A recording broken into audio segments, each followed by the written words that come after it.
اعوذ باللہ من الشیطان الرجیم بسم اللہ الرحمن الرحیم۔ سب ویڈیو دیکھنے اور سننے والوں کو السلام علیکم۔ ہمارے چینل کے پیارے ویورز، آج ہم تلاوت کریں گے سورہ اعراف کی آیت نمبر 187 اور 188، یعنی کہ آیت نمبر 187 and 188 انشاءاللہ تلاوت کریں گے ترجمہ کے ساتھ اور تفسیر کے ساتھ۔ تو چلیں شروع کرتے ہیں آج کا سبق، لیکن شروع کرنے سے پہلے چینل کو سبسکرائب کریں اور بیل نوٹیفیکیشن کو آن کریں تاکہ اگلی ویڈیو آپ کو آسانی سے ملتی رہے، اور ہو سکے تو شیئر بھی کریں تاکہ زیادہ سے زیادہ لوگ دیکھیں، آپ کو بھی ثواب ملے اور مجھے بھی۔ تو چلیں شروع کرتے ہیں آج کا سبق۔ اعوذ باللہ من الشیطان الرجیم بسم اللہ الرحمن الرحیم۔ یسألونک، وہ سوال کرتے ہیں کو تجھ سے، یسألون سوال کرنا یا پوچھنا، کو تجھ سے، عن الساعۃ عن بارے میں قیامت کے، ساعت قیامت کی گھڑی کے بارے میں، ایانا کب، مرساہا واقعہ ہوگی وہ، یعنی وقوع ہوگا اس کا، یعنی کب وہ واقعہ ہوگی، قیامت کب آئے گی۔ قل کہہ دو میرے پیارے نبی، انما بے شک جو، علمہا علم اس کا، عندہ پاس، ربی میرے رب کے، بے شک اس کا علم تو میرے رب کے پاس ہے، لا یجلیہا نہیں کوئی دکھائے گا اس کو، لوقتہا اس کا وقت یا اس کے وقت پر، الا مگر، ہوا وہی یعنی اللہ، کوئی نہیں دکھا سکتا اس کو اس کے وقت پر مگر اللہ ہی، جس نے یہ دنیا بنائی ہے وہی قیامت کا دن بھی بتائے گا، وہی دکھائے گا اس کو اس کے وقت پر، یعنی اللہ تعالیٰ ہی دکھائے گا، کوئی اور نہیں دکھا سکتا اس کو۔ ثقلت بھاری، بھاری، فی میں، فی السماوات آسمانوں میں، والارض اور زمین میں، یعنی بھاری دن ہوگا آسمانوں اور زمین میں وہ۔ لا تأتیکم نہیں آئے گی تم پر، الا بغتہ لیکن مگر اچانک، یعنی کہ قیامت جب آئے گی تو اچانک آئے گی۔ یسألونک وہ پوچھتے ہیں تجھ سے، کأنک جیسے کہ تم، خفی تلاش میں لگے ہوئے ہو، عنہا اس کے، وہ تجھ سے ایسے پوچھتے ہیں جیسے کہ تم اس کے تلاش میں لگے ہوئے ہیں۔ قل کہہ دو میرے پیارے نبی، انما بے شک جو، علمہا علم اس کا، عندہ پاس ہے، عند اللہ اللہ کے پاس ہے، ولیکن اور لیکن، اکثر الناس اکثر لوگ، لا یعلمون نہیں علم رکھتے، نہیں جانتے، نہیں سمجھتے۔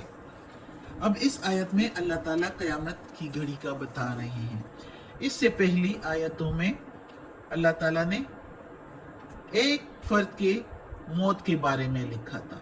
لکھا ہے، بتایا ہے کہ کسی وقت بھی کیا پتا کہ اس کا اجل، اس کی موت قریب ہی ہو، قد اقترب اجلہم۔ اب ادھر پورے کائنات کی موت کی بات ہے، قیامت جب آئے گی تو سب کو موت مل جائے، جتنے بھی مخلوقات ہوں گے سارے جو ہے وہ مر جائیں گے۔ تو اس جگہ پر لوگ جو ہے قیامت کے بارے میں محمد صلی اللہ علیہ وآلہ وسلم سے پوچھ رہے ہیں، تو اللہ تعالیٰ کہتا ہے کہ ان سے کہہ دو میرے پیارے نبی کہ اس کا علم صرف اللہ تعالیٰ کو ہے، کوئی نہیں لا سکتا، صرف اللہ ہی اس کو لا سکتا ہے، کوئی نہیں بتا سکتا، کوئی اس کے وقت کا نہیں بتا سکتا، صرف اللہ ہی جو اس کو لائے گا، لا کر دکھائے گا۔ اور وہ دن بہت بھاری ہوگا آسمان اور زمین میں جس دن قیامت آئے گی، بہت سخت دن ہوگا جس دن قیامت ہوگی، اور وہ اچانک آئے گی۔ اللہ تعالیٰ کہتا ہے اس کا آنا اچانک ہے، کسی کو اس کا علم نہیں ہے، ایون محمد صلی اللہ علیہ وآلہ وسلم کو بھی اس کا علم نہیں ہے، اور نہ ہی پہلے کسی انبیاء کو اس کا علم تھا، اور کسی انبیاء نے بھی کوشش نہیں کی کہ ضرور معلوم کر لے کہ قیامت کب ہوگی۔ تو اللہ تعالیٰ کہتا ہے ادھر کہ وہ تجھ سے ایسے پوچھتے ہیں گویا کہ تو اس کی علم، اس کی تلاش میں ہی لگا ہوا ہے، معلوم کرنے کے لیے اس کی تلاش ہی میں لگا ہوا ہے کہ کب یہ قیامت ہوگی، اور وہ تجھے وہ علم ہو بھی چکا ہے کہ کیسے وہ آئے گی، کب وہ آئے گی۔ یعنی یہ لوگ ایسے تجھ سے پوچھتے ہیں کہ تو تلاش میں لگ کے، اور تجھے وہ علم حاصل بھی ہو گیا ہے کہ کب آئے گی۔ تو اللہ تعالیٰ کہتا ہے کہ نہیں، ان سے کہہ دو کہ اس کا علم صرف اللہ کے پاس ہے، کسی انبیاء نے یہ کوشش نہیں کی. جو منصب اللہ نے دیا ہے، جو علم اور کمالات اور معجزے اللہ نے پیغمبروں کو دیے ہیں، وہ انہی معجزے اور انہی علم اور اسی کمالات کو لے کر اس کو شکر گزاری اور قدر شناسی کے ساتھ اس کو قبول کیا ہے انہوں نے، سارے انبیاء علیہ السلام نے. اور کسی نے کوئی اس طرح کی کوشش نہیں کی کہ ضرور ہی ضرور اس کا علم حاصل کر لے، کوشش کر کے ضرور ہی ضرور معلوم کر لیا کرے. ان کا منصب، انبیاء علیہ السلام کا منصب یہ ہے کہ جس قدر علم اور کمالات اللہ نے دیے ہیں اسی کو قبول کر لیں. مزید جس چیز سے اللہ نے روک دیا ہے اس کی انہوں نے کوشش نہیں کی. اس کی کوئی مصلحت ہے، اللہ ہی کی مصلحت ہے اس میں، لیکن اکثر لوگ اس سے ناواقف ہے، اکثر لوگ اس کو نہیں جانتے، اور یہی کوشش کرتے تھے کہ محمد صلی اللہ علیہ وسلم سے پوچھ ہی لے اور وہ بتا ہی دے کہ قیامت کب ہو. اگر یہ پتہ چلی جاتا تو پھر دنیا کا فائدہ ہی کیا، دنیا کی آزمائش اور امتحان کا فائدہ ہی کیا، پھر تو سب جنت میں ہی ہو جاتے. اب اگلی آیت میں ہے قل لا املکو، کہہ دو میرے پیارے نبی، نہیں ہے میرے اختیار میں یا نہیں ہوں میں مالک، لنفسی اپنے جان کے نفعاً فائدے کا، نہیں ہوں میں مالک. جب کو ہو جاتا ہے املکو میں مالک، لنفسی نفعاً ولا ضررا، نہیں ہوں میں مالک اپنے جان کے فائدے کا اور نہ ہی نقصان کا، الا مگر ما شاء اللہ، جو چاہے اللہ، ولو کنتو، اور اگر ہوتا میں، اعلم الغیب، اگر ہوتا مجھے علم غیب کا، لستکثرتو، تو حاصل کر لیتا، من الخیر، بہت سی بھلائیوں میں سے،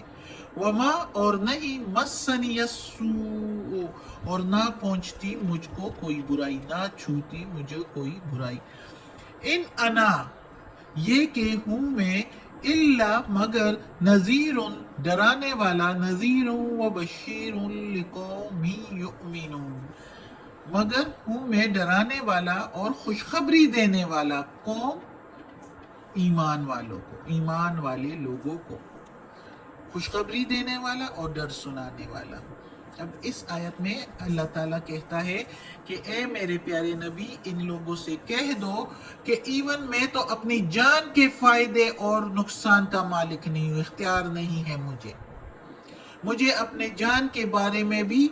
کوئی فائدے کا اور کوئی نقصان کا پتہ نہیں کہ نیکسٹ کیا ہونے والا ہے میرے ساتھ، لیکن جو چاہے اللہ وہی کر دیتا ہے. ان سے کہہ دو، اللہ تعالیٰ کہتا ہے کہ ان لوگوں سے کہہ دو کہ اگر مجھے علم ہوتا غیب کا تو میں ساری بھلائیاں ہی بھلائیاں حاصل کر لیتا، کیونکہ پہلے سے مجھے علم ہوتا غیب کا، تو مجھے علم ہوتا بھلائیوں کا، تو میں اسی کے پیچھے ہی پڑتا اور اسی کو حاصل کرتا، اور کوئی برائی تو مجھے چھو ہی نہ تھی، نہ ہی چھوتی، نہ ہی پہنچتی مجھے، کیونکہ مجھے جب پتہ ہوتا کہ ابھی برائی ہونے والی ہے تو میں اس کا کوئی نہ کوئی حل کر لیتا اور اس سے اپنے آپ کو بچا لیتا، اگر غیب کا علم مجھے ہوتا. تو اگر غیب کا علم، اپنے جان کے فائدے اور نقصان کا علم محمد صلی اللہ علیہ وآلہ وسلم کو نہیں ہے تو، اور نہ ہی تھا، تو پھر کس کو ہو سکتا ہے؟ ایک اللہ کے سوا اور کسی کو نہیں. پھر کوئی اور یہ کہے کہ مجھے پتا ہے یہ کیا ہو گیا ہے، کیا ہونے والا ہے، یا یہ کسی پر کیا ہو گیا ہے، غیب کا علم یعنی، تو یہ وہ غلطی پر ہے. اور ہم اگر اس کو مان لے کہ یہ بندہ صحیح بتا رہا ہے کہ اس کو یہ غیب کا علم ہو چکا ہے اس کے پاس غیب کا علم، تو یہ ہم بھی غلطی پر ہے اور یہ ہم شرک میں چلے جاتے ہیں، اللہ معاف کرے. تو یہ علم کسی کو بھی نہیں ہے، غیب کا علم یہ صرف اور صرف اللہ کو ہے. اللہ نے انبیاء علیہ السلام اپنے پیغمبروں کو بھی اتنے تک دیا ہے جتنا علم ان کے پاس تھا، اور جتنا علم ان کے پاس تھا اس سے ایک ذرہ برابر بھی وہ آگے نہیں کچھ بتا سکتے تھے اور نہ ہی کچھ کر سکتے تھے. جو علم ان کو اللہ نے دیا تھا اتنے تک ہی میں وہ محدود تھے،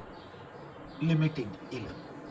جبکہ لامحدود علم جو ہے وہ اللہ کے پاس ہے، سب کچھ اللہ کو معلوم ہے اور وہ ہی سب کچھ کر سکتا ہے، اور قیامت کی گھڑی کا بھی اللہ ہی کو معلوم ہے۔ ہاں انبیاء علیہ السلام نے اس کے کچھ اس سے پہلے کے واقعات بتائے ہیں کہ جب وہ واقعہ ہوگی قیامت تو یہ چیزیں اس سے پہلے ہوگی، یہ واقعات ہوں گے، لیکن اس کے بعد بھی کوئی یہ نہیں بتا سکتا کہ قیامت کب ہوگی، یہ صرف اللہ کو معلوم ہے۔ صدق اللہ العظیم۔ آج کا سبق ختم ہوتا ہے۔